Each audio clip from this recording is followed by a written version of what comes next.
Ayan, good afternoon mga kaibigan tayo. Pupunta ng tindahan dahil si mamay naglilinis doon. Meow, meow, meow, meow. Ayan, ako'y sinisipon. Hi, butter! Ayun si kuya. Hello! Ito po yung tindahan ko, wala na naman. Napabayaan po nung nag-ospital si nanay. Wala na po kung laman yung tindahan ko.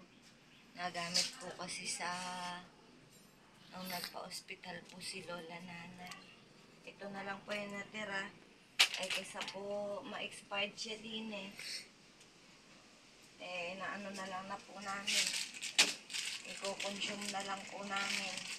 Wala naman na po, ito na lang. Ito, yan. Ilan na lang natira. Dito po, hindi lata. Ilan na lang din natira. Nakakalungkot man po, siyempre, mas inuna po namin yung ano po yung halaga. Ayan. Wala na pong laman na naman. Para nga po akong tanga eh. Lagi ako nagko-comment sa mga video ni Miss Ivana. Sabihin ko, Miss Ivana, kahit po pambukas lang ulit nung nagsara kong tindahan. Pati kay Maricel, kay Miss Maricel Tulpo. Pati kay King Lux. Nonoy, di ba nung nag-live tayo dati, pumunta yun si King Lux, no? Oo. Pati kay King Lux. Kaya lang po, hindi man po ako nababasa. Malungkot po. Malungkot. Dahil ito na lang sana ang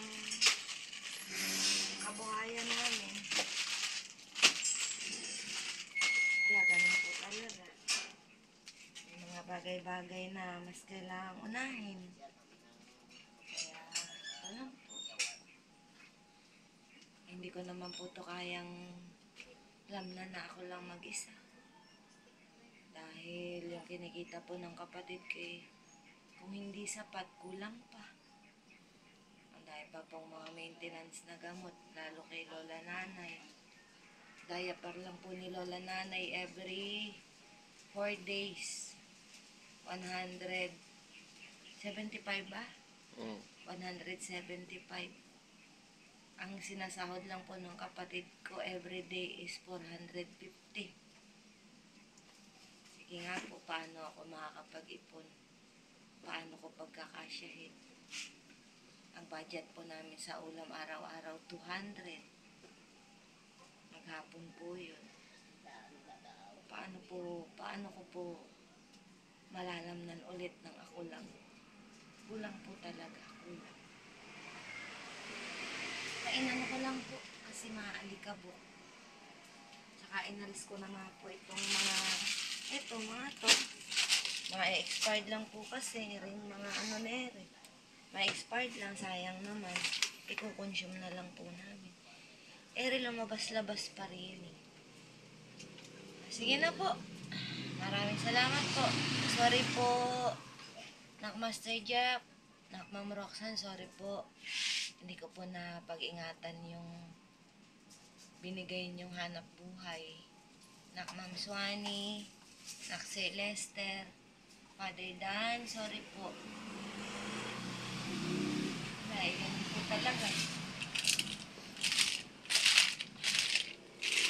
Nalulungkot po ako kaya lang, wala naman po akong magawa. Mas kailangan ko pong unahin yung kailangan unahin. Sorry po. Ano yan? Babay ka na.